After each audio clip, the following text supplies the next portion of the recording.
আজকের গল্পটি একটি পৌরাণিক গল্প, নন্দিনী ও বিশ্বামিত্র। আপনারা নিশ্চয়ই শুনেছেন ঋষি বিশ্বামিত্রের নাম। সেই যে যার সঙ্গে রাম লক্ষ্মণ বনে গিয়ে তারকা রাক্ষসীকে বধ করে ঋষিদের নির্বিঘ্নে যজ্ঞ করার সুযোগ করে দিয়েছিলেন। তিনি কিন্তু প্রথমেই ঋষি ছিলেন না, ছিলেন এক রাজার সন্তান। তার বাবা ছিলেন কর্ণকুজ বা কনৌজের রাজা গাধী। বিশ্বামিত্র তার আসল নাম ছিল না। প্রথম জীবনে তিনি ছিলেন গাধীনন্দন কৌশিক। রাজা হয়ে তিনি অনেক যুদ্ধ জিতেছিলেন। এই রকমই এক যুদ্ধ শেষে রাজা কৌশিক রাজ্যে ফিরছেন। পথশ্রমে সৈন্য সামন্ত সকলেই ক্লান্ত। একটা মহাবন পেরিয়ে তার রাজ্য, কিন্তু রাত হয়ে গেছে বলে সৈন্যরা আর এগোতে চাইল না, সেখানেই বসে পড়ল। সেই বনে ছিল মহামুনি বশিষ্ঠের আশ্রম। মহর্ষি বশিষ্ঠ ছিলেন ক্রোধহীন প্রেমময় একজন ঋষি। তার স্বভাবগুণে রাজা প্রজা সকলেই তাকে সম্মান করতেন আর ভালোবাসতেন। তিনি ছিলেন তখনকার ভারতবর্ষের শ্রেষ্ঠ বংশ, সূর্য বংশের কুলপুরোহিত। কৌশিক ক্লান্ত সেনাদের নিয়ে খাদ্য ও আশ্রয়ের জন্য সেই আশ্রমে এসে উপস্থিত হলেন। তখন বেশ রাত হয়েছে। সেই সময় এতগুলো ক্ষুধার্ত লোকের উৎপাতে বশিষ্ঠের ঘুম ভেঙে গেল। তিনি দরজা খুলে বাইরে আসতেই রাজা কৌশিক এগিয়ে এসে একটু হুকুমের স্বরেই বললেন, মুনিবর, আজ যুদ্ধ ক্লান্ত আমি আর আমার সেনারা ক্ষুধার্ত হয়ে আপনার কাছে এসেছে। রাতটা আমরা এখানেই বিশ্রামে কাটাতে চাই। আপনি আমাদের খাদ্য ও বিশ্রামের ব্যবস্থা করে অতিথি সৎকার করুন। বশিষ্ঠ একটু হেসে মৃদু গলায় বললেন, মহারাজ, আমি আপনাদের পরিচয় জানি। দেশের রাজা আমার গৃহে উপস্থিত হয়েছেন। আপনাকে নমস্কার। আপনার সৈন্যদের সামনে জলাশয় থেকে হাত মুখ ধুয়ে এসে শান্তভাবে বসতে বলুন। আমি যথাসাধ্য আহারের ব্যবস্থা করছি। শিষ্যদের তিনি অতিথিদের জন্য আলোর ব্যবস্থা করতে বলে ঘরে ঢুকলেন। সেই সময় ঋষি বশিষ্ঠের আশ্রমে গোমাতা সুরভির কন্যা নন্দিনী থাকতেন। নন্দিনী ছিলেন কামধেনু, অর্থাৎ তাঁর কাছে যা চাওয়া যেত তিনি তাই দিতে পারতেন। বশিষ্ঠের আশ্রমে থাকতেন বলে তিনি ঋষির সমস্ত ইচ্ছাই পূর্ণ করতেন। তাঁর আদেশ ছাড়া কোনো কাজ করতেন না। ঋষিও তাকে যথেষ্ট সম্মান করতেন।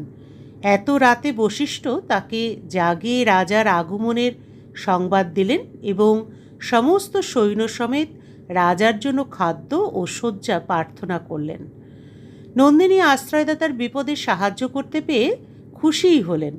তিনি বিভিন্ন রকমের এত পরিমাণ খাদ্য দিলেন যে রাজা ও সৈন্যরা পরিতৃপ্ত হয়ে আকণ্ঠ ভোজন করলেন।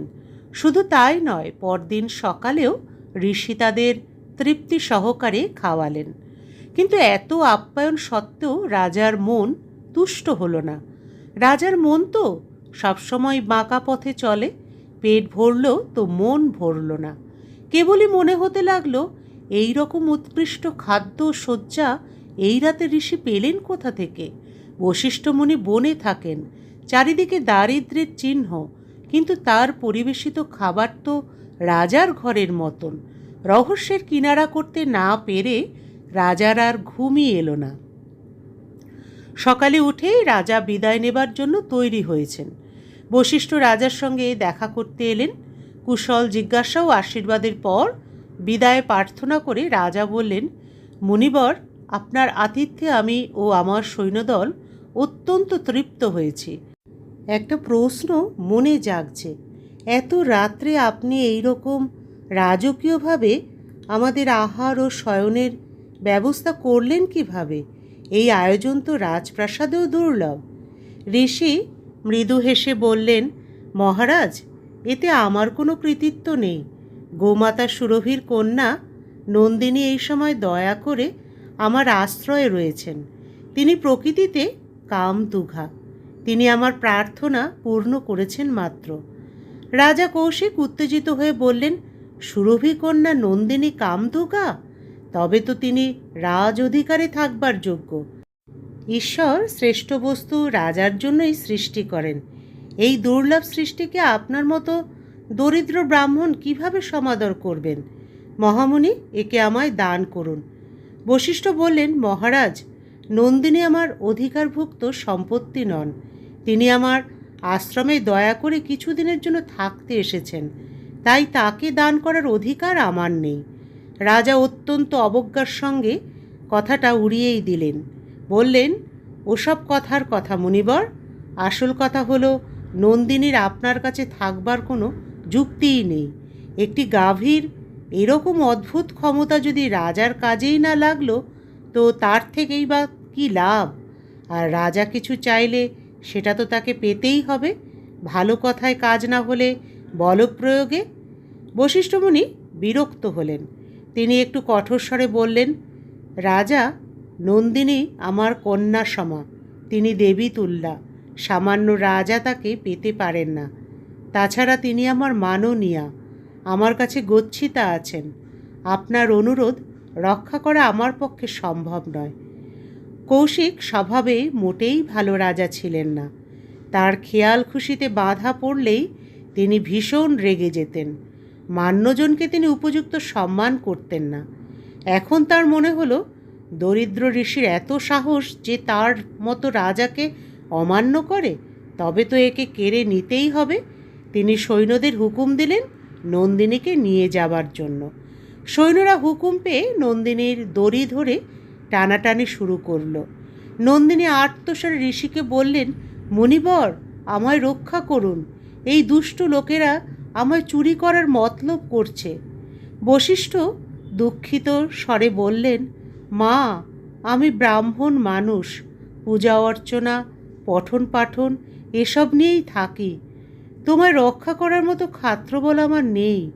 দুষ্ট রাজার কবল থেকে উদ্ধার পেতে তুমি নিজ শক্তির ব্যবহার না করলে তো তোমার রক্ষার উপায় দেখি না। ঋষির অনুমতি পেয়ে নন্দিনী ভয়ঙ্কর স্বরে ডাকতে শুরু করলেন। তার চোখ দিয়ে আগুনের হলকা বেরোতে লাগলো। কিছু সৈন্য তো তাতেই মরে গেল। তার মুখ দিয়ে খস, পুক্কুস প্রভৃতি বন্য দুর্ধর্ষ সৈন্যরা স্রোতের মতো বেরিয়ে আসতে লাগলো। তাদের সামনে রাজ সৈন্যরা জলের মতো ভেসে গেল। রাজা কৌশিককে তারা দড়ি দিয়ে বেঁধে প্রচণ্ড প্রহারে প্রায় অর্ধমৃত করে বশিষ্ঠের সামনে এনে ফেলল। রাজা কোনো রকমে হাত জোর করে ঋষির কাছে জীবন ভিক্ষা চাইলেন। বশিষ্ঠ তাকে নন্দিনীর কাছে ক্ষমা চাইতে বললেন। নন্দিনীর কাছ থেকে ক্ষমা লাভের পর বশিষ্ঠ রাজাকে বললেন, হে রাজা, প্রজারা রাজার শক্তি। তাদের সঙ্গে দুর্ব্যবহার করে নিজের শক্তি ক্ষয় করো না। কেড়ে নেওয়া রাজার ধর্ম নয়। দান করতে শেখো, লোভ করো না। লোভ থেকে হিংসার জন্ম হয় ও পরিণামে তা মানুষকেই ধ্বংস করে। অক্রোধ মানুষকে মহান করে। ক্ষমা মহতের স্বভাব। এই কটি কথা মনে রেখো, তোমার মঙ্গল হোক। রাজা কৌশিক রাজ্যে ফিরে এলেন। তার মনে বশিষ্ঠের উপদেশে আমূল পরিবর্তন এসেছে। তিনি ভাবছিলেন, এত বড় ঘটনাটা ঋষিকে একটু বিচলিত করেনি। কোন উপায়ে তিনি এত শান্ত থাকতে পারলেন? এই শক্তি তাকেও পেতে হবে। তার মনে হলো, যে কোনো কারণে বিচলিত হতে সবাই পারে, কিন্তু এই অবিচল থাকতে পারাটাই অনেক বড় ক্ষমতা, একটা রাজ শক্তির থেকেও বড়। রাজা তার ছেলেদের কাছে রাজ্যের শাসনভার ছেড়ে দিয়ে বেরিয়ে পড়লেন এই শক্তি লাভের জন্য মনকে জয় করার তপস্যা করতে। তপস্যার সময় অনেক অভিজ্ঞতার মধ্য দিয়ে যেতে যেতে তার রাজসত্তার বিলোপ ঘটল। অহংকার ও আত্মাভিমান মুছে গিয়ে বেরিয়ে এলেন নতুন মানুষ, ঋষি বিশ্বামিত্র।